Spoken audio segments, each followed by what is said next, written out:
Այս տարի Սուրբ Վարդանանց և 1036 վկաների հիշատակությունը փետրվարի 12-ին է։ Այն սովորաբար հաջորդում է Ղևոնդյանց քահանաների տոնին։ Վարդանանց հիշատակության տոնին մատուցվում է Սուրբ Պատարագ, որի ընթացքում հայրապետական մաղթանք է կատարվում։ Վարդանանց շարժման և ավարայրի ճակատամարտի ընթացքում, լինելով մարտնչող զորքի առաջին շարքերում, Ղևոնդյան քահանաները իրենց քարոզներով քաջալերել են Վարդանին և նրա զինակիցներին, ոգեշնչել հայ մարտիկներին, կոչ արել չվախենալ, արդարների մահով մարտիրոսվել և մաս կազմել երանելիների դասի։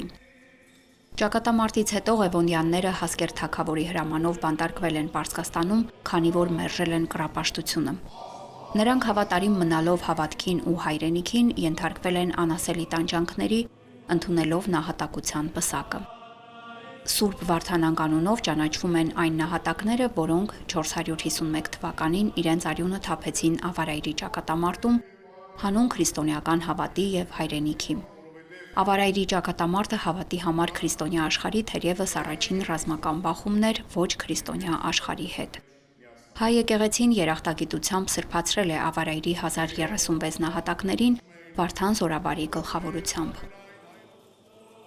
Հինգշաբթի օրը փետրվարի 12-ին Վարդանանց հիշատակության տոնին կմատուցվի պատարագ,